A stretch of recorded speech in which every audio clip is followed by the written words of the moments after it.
આપ સૌની સમક્ષ આજે ઘણા દિવસો પછી આવ્યો છું અને અમારું જે એનાલિસિસ અને અમે જે સર્વે કર્યું એના મુજબ વાવ-થરાદ અને બનાસકાંઠા જિલ્લાની અંદર તોડજોડની રાજનીતિ થઈ, તાલુકા પંચાયત, જિલ્લા પંચાયતો કબજે કરવા માટે સામ દામ દંડ ભેદ અને સરકારી તંત્રનો ભરપૂર દુરુપયોગ કર્યા પછી પણ લોકશાહીની ઢબે ચૂંટણી ન થઈ, લોકશાહીનું હત્યા, હનન, ખૂન જે કોઈ થઈ ગયા પછી પણ લાખણી અને દિયોદર બંને તાલુકા પંચાયતોની અંદર કોંગ્રેસનો પંજો અને અહીંયા ધરણીધર, વાવ, થરાદ અને સુઈગામની અંદર ભારતીય જનતા પાર્ટીનું કમળ ખીલ્યું. પરંતુ થયું એવું કે 25 તારીખે જે તાલુકા પંચાયત, જિલ્લા પંચાયતની ચૂંટણીઓ યોજાવાની હતી, એ તાલુકા પંચાયતની ચૂંટણીઓ બધે યોજાઈ પણ દિયોદરમાં ન યોજાઈ એનું પાછળનું કારણ પછી પણ આપણે આગળની વાત કરીએ તો કે તમામ 22 સભ્યો હતા, એની અંદરથી 12 કોંગ્રેસના અને 10 ભાજપના સભ્યો સભાખંડની અંદર હાજર હતા. જે જગ્યાએ ચૂંટણી થવાની હતી, પ્રમુખ અને ઉપપ્રમુખની જે વરણી થવાની હતી, એ જગ્યાએ હાજર હતા. શું થયું તો કે ચૂંટણી અધિકારી તરીકે નાયબ કલેક્ટરની, એસડીએમની નિમણૂક થઈ. એસડીએમની છબી ખરડાયેલી પહેલેથી હતી કે એમના ધર્મપત્ની હતા, એ શિક્ષિકા છે અને એમને અહીંયા નોકરી આવવાથી એમના પત્નીની અહીંયા બદલી થઈ અને દિયોદર તાલુકાની કોઈ શાળાની અંદર એ લોકોની બદલી થયા પછી પણ આ લોકો ક્યાંય શાળામાં ન ગયા અને એના કારણે કોઈક એમની પૂંછડી ઉપર ભારતીય જનતા પાર્ટીનું કમળ આવી ગયું અને એમની પૂંછડી દબાણી. એના કારણે હાઈ વોલ્ટેજ ડ્રામા જેવી પરિસ્થિતિ ઊભી થઈને લોકશાહીનું ખૂન કરવાની મુખ્ય ભૂમિકા એ એસડીએમે ભજવી.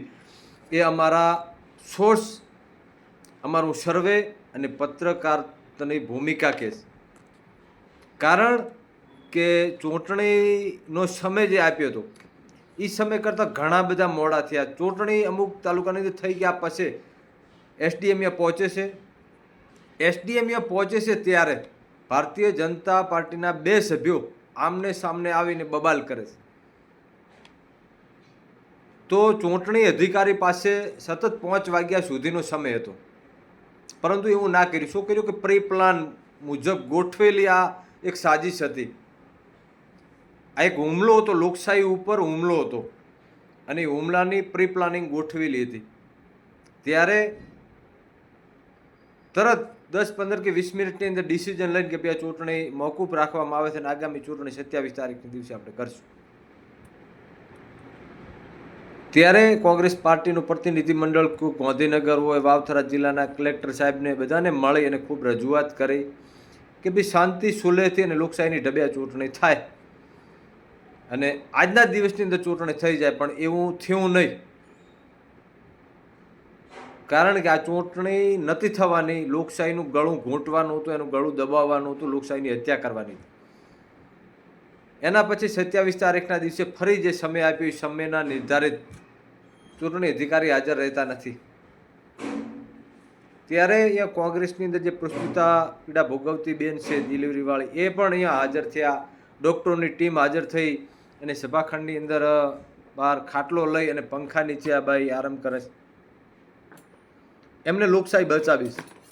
એક બાજુ એસડીએમને આ લોકશાહીનું ખૂન કરવાનું પ્રી પ્લાનિંગ અને એમના હાથમાં સોપારી આપવામાં આવી હોય, આ ચોખ્ખા શબ્દો આપણે એના માટે કહીએ છીએ કે એસડીએમે સોપારી લીધી હતી.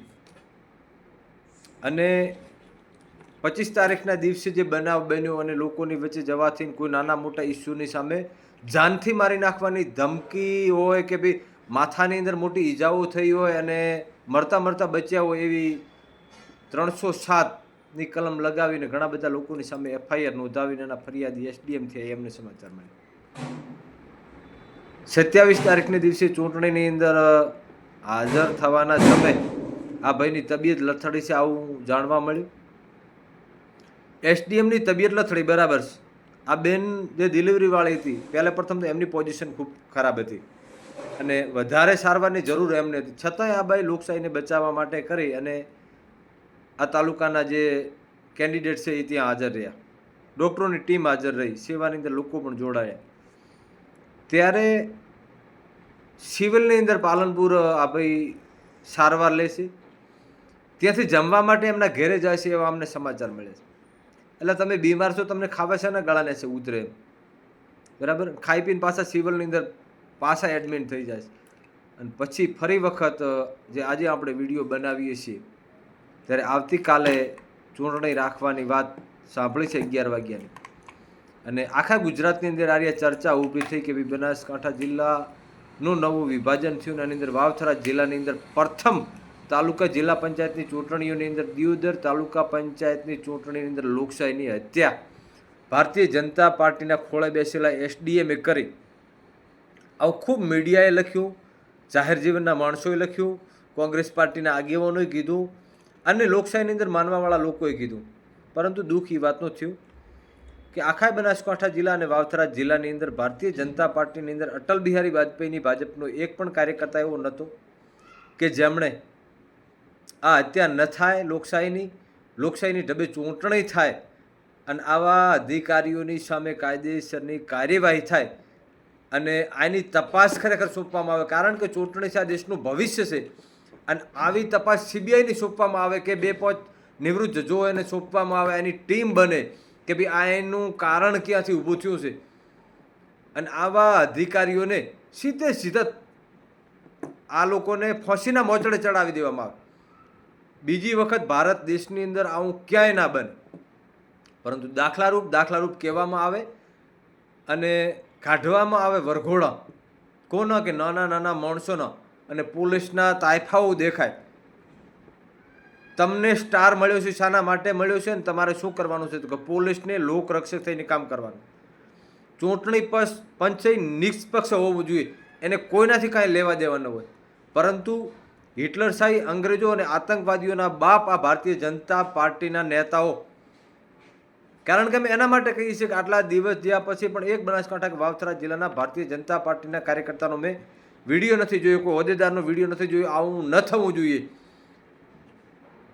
અને ઘણી બધી જગ્યાએ જો ચૂંટણી રોકાય એવી પરિસ્થિતિ હતી, ત્યાં ચૂંટણી થઈ ગઈ, કોઈનું અપહરણ થઈ ગયું છે, કોઈને તોડજોડ થઈ ગઈ છે, બહુમતી છે છતાં બીજા લોકોને ચૂંટી નાખવામાં આવે છે, ત્યાં ચૂંટણી થઈ. એટલે દુઃખદ બાબત એ છે કે હવે મોડે મીડિયાને હવે ખરેખર બોલવું જોઈએ. મારું માનવું એવું છે કે લોકોએ જાતે હવે બહાર નીકળવું પડશે અને એના માટે આપણે કોંગ્રેસને પણ કહીએ છીએ કે ખરેખર વિપક્ષની ભૂમિકામાં જે ભારતીય જનતા પાર્ટી ભજવતું હતું એવી તમે નથી ભજવી શકતા. એના કારણે આ બને છે. ભાજપ 2 રૂપિયા ડીઝલના વધે એટલે રોડ ઉપર હોતા, ગેસનું સિલિન્ડરમાં થોડું ઘણું આઘા પાછો કે ચળવળ થાય, અળસિયાની મારફત થોડો ઘણો ગેસ હલે ને ત્યારે આ લોકો બાટલા ઉપાડી અને સિટીઓની અંદર ખડકલા કરી દેતા હતા. અને જ્યારે નાના મોટી સમૂહની વાત આવે ત્યારે હિન્દુ, મુસ્લિમ અને રામ રહીમના નામે આ લોકો રોટલા શેકતા હતા. ત્યારે તમારી પાસે ઘણા બધા મુદ્દાઓ છે. આગળ આવીને રાજનીતિને બચાવવા માટે કરીને વિપક્ષોએ આગળ આવવું જોઈએ. અમારા જેવા માણસોએ પણ હવે જેટલી એમની પાસે આવડત છે તે અને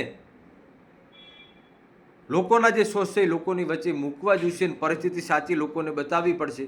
એટલે લોકશાહીની હત્યા થઈ છે અને ગળું ઘૂંટીને થઈ છે, કોઈ ગોળી મારીને નહીં. આ ચોખ્ખું સાબિત થાય છે. અને આવા અધિકારીઓની સામે કાયદાકીય પગલાં લેવા જોઈએ કે ભાઈ આ કોઈને છોડવામાં નહીં આવે, બક્ષવામાં નહીં આવે, કોઈ ચમરબંધીને છોડવામાં આવે એવું નહીં. તો કંઈક લોકોને વિશ્વાસ થશે. બાકી હવે લોકશાહી જેવું કંઈ રહ્યું નથી ને. એના કરતાં ઘણા લોકો એવું કહેતા હતા કે રાજાશાહી સારી હતી. આગળના વિડીયોની અંદર આપણે નવી અવનવી વાતો લઈને આવશું અને હવે વિકાસવાળા ડ્રામા જે છે એની અંદર પણ આપણે હાઈ વોલ્ટેજ ડ્રામા કરવાના છે અને જ્યાં શું થયું એ સત્ય હકીકત લોકોને કેમેરાની સામે બતાવશું.